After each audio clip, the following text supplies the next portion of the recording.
anno e buon anno. E nonostante gli appelli alla prudenza e i sequestri di petardi e botti, la notte di San Silvestro è stata segnata da un impressionante numero di gravi incidenti. 3 morti e più di 200 feriti, una stupida strage. La morte assurda di una bambina di soli 16 mesi, avvelenata in seguito all'ingestione della polvere di alcuni piccoli fuochi d'artificio, senza che nessuno dei familiari se ne accorgesse, quella di un uomo di 50 anni, dilaniato dallo scoppio di un grosso petardo. Hanno funestato il Capodanno 96 a Napoli. Al Cardarelli inoltre è ricoverato in fin di vita un giovane di 35 anni, Giacomo Carputo, investito in pieno dall'esplosione di alcuni botti proibiti. Sono 120 i feriti a Napoli e provincia, meno del 95, ma sempre tanti nonostante gli appelli alla prudenza e i sequestri di fuochi fuorilegge da parte delle forze dell'ordine. Si chiamava Nunzia De Martino, la piccola di 16 mesi, morta questa mattina al Santo Bono di Napoli. L'incredibile disgrazia a Ponticelli, quando i genitori si sono accorti che la loro figlioletta stava male. L'hanno portata in ospedale, una corsa disperata. I medici hanno inutilmente tentato di salvarle la vita. All'ospedale di Pozzuoli, invece, è deceduto Franco Bruno, di 50 anni. Lo scoppio di un mortaio nel quale era stato inserito un vero e proprio ordigno lo ha investito in pieno. Un Capodanno a Napoli tra speranze e voglia di cambiamento, ma ancora una volta purtroppo segnato dalle tragiche conseguenze della notte dei botti.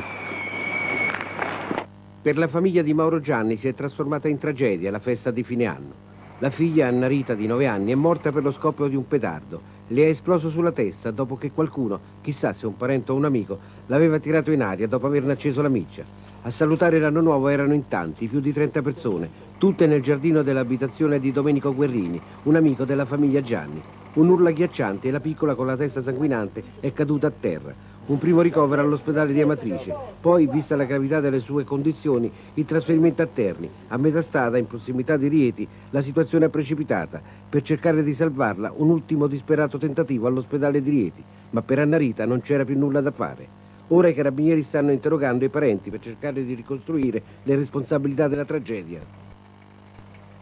Ed una bambina di 10 anni è ricoverata in prognosi riservata a Catanzaro. Maria Concetta Ciappina di Palmi è stata ferita ad una gamba da un colpo di fucile sparato durante i festeggiamenti per il nuovo anno. Notte di fine d'anno per la fine della guerra. A Sarajevo i nostri soldati della Forza Multinazionale di Pace hanno voluto festeggiare l'arrivo del 96, ma la città ha ancora paura.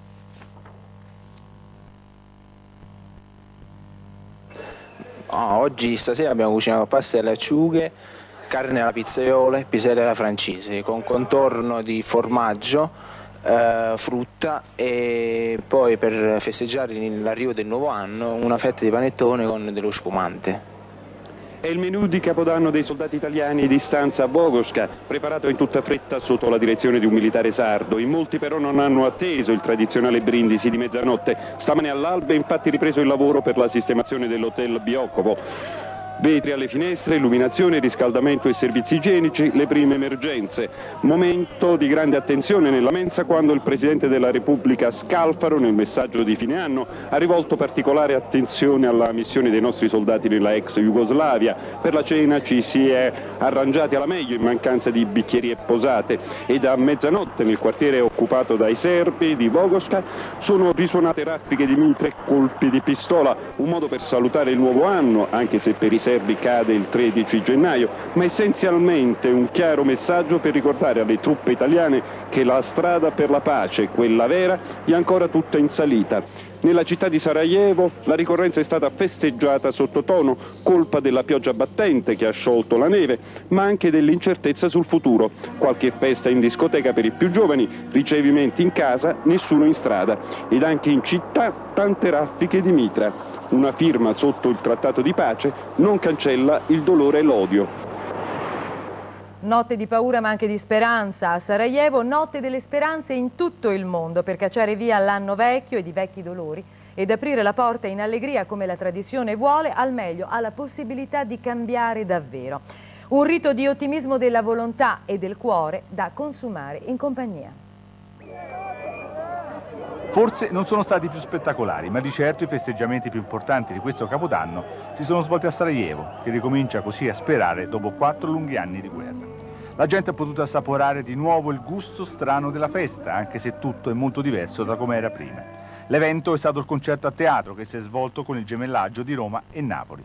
Piazza del Popolo e Piazza Plebiscito ieri sera erano affollatissime e molto calde. Anche nel resto del mondo la gente si è riunita nelle piazze, in preghiere giapponesi per chiedere un nuovo anno migliore del 95, segnato dal terremoto e dagli attentati nella metropolitana. La solita festa grandiosa a Times Square a New York, con una novità: dopo 88 anni la tradizionale mela è stata sostituita da una gigantesca palla di 12.000 strass che ha illuminato a giorno la piazza. Effetti speciali a Las Vegas, mentre i più tradizionali fuochi d'artificio hanno illuminato San Basilio e il mausoleo di Lenin a Mosca.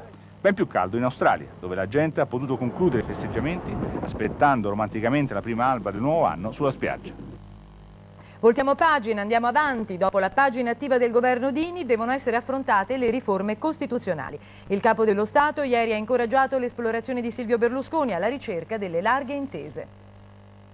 Il capo dello Stato, come suo dovere, richiama i partiti e i movimenti politici a assumersi le proprie responsabilità di fronte agli elettori, ricordando ciò che è essenziale a una vita democratica corretta. Anzitutto chiarezza nel dire ciò che si pensa. Quindi garanzie per ogni parte politica e scadenze precise e conosciute. In questa settimana si è aperto un dialogo fra i partiti. Ne sono grato a chi lo conduce e a chi vi partecipa. Il più arrabbiato di tutti è Pannella, annuncia che in Parlamento chiederà la messa in stato di accusa del Capo dello Stato per attentato alla Costituzione.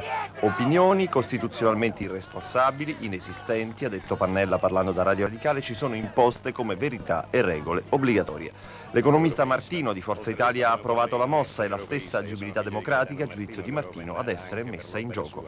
Ancora una frattura quindi in Forza Italia. Dotti segue la linea ufficiale e elogia il Presidente della Repubblica. Plaude anche l'Ulivo e il PDS e gongolano gli ex democristiani sui due fronti. Alleanza Nazionale invece non muta linea e il Capo dello Stato ha sequestrato la chiave delle elezioni. E davanti ad una piazza San Pietro, gremita di fedeli e sfolgorante di sole, il Papa ha celebrato la Giornata Mondiale della Pace, che quest'anno ha per tema i bambini, o meglio l'impegno di assicurare ai nostri figli un futuro di pace.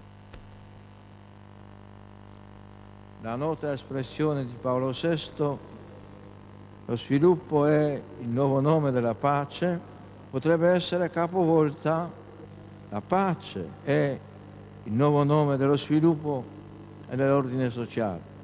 A guardar bene, il senso politico di questo primo giorno del 96 è tutto qui. C'è molto di Montini, ma anche di Wojtyła, che subito spiega il significato primo della parola pace, come segno testuale della presenza divina che deve irradiarsi nell'ordine politico e nella vita delle comunità e delle nazioni. Il tutto reso più pressante dal tema scelto quest'anno dal Papa, che è già noto: diamo ai bambini un futuro di pace. Se si vuole, anche uno sguardo tenero di Wojtyła al mondo dell'infanzia, insidiato da ogni forma di violenza, ma soprattutto un richiamo rigido agli adulti, alla loro responsabilità, al dovere di assicurare ai bambini un avvenire di pace verso il 2000, che il Papa indica come tappa importante dell'umanità. Tutto deve piegarsi a questa esigenza, dice in sostanza un Wojtyła apparso di nuovo in forma dopo le apprensioni di Natale. Ed è tutto, prossimo appuntamento con le notizie del TG3 ore 19, ancora auguri, arrivederci.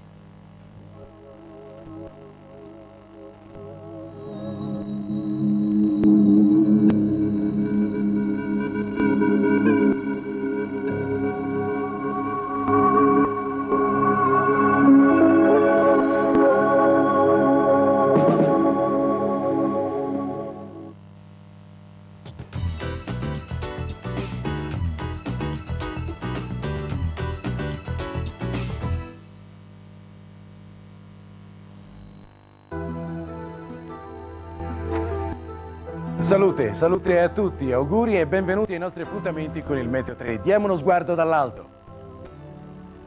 La situazione atmosferica nel primo giorno del 96 presenta un debole temporaneo miglioramento con l'attenuazione dei fenomeni. Però da ovest si avvicina una perturbazione che non sarà intensa come la precedente. Previsione. Al nord queste ore saranno all'insegna della variabilità, con foschie diffuse sulla Padana e nelle vallate. Nella nottata aumento della nuvolosità su Alpi occidentali, Piemonte, Liguria, Alta Toscana e soprattutto sulla Sardegna. Sulle restanti regioni centro-meridionali, zone di sereno si alterneranno a residui e nuvolamenti che sul versante adriatico e ionico risulteranno più estesi. Rischio di gelate notturne e mattutine su zone montuose e collinari. Le temperature massime registreranno un lieve incremento su centro e sud. Le minime notturne registreranno un rialzo su Sardegna e Liguria. Venti deboli o moderati occidentali, mari poco mossi, localmente molto mossi, i bacini meridionali ed i mari attorno alla Sardegna. Grazie per l'attenzione e auguri.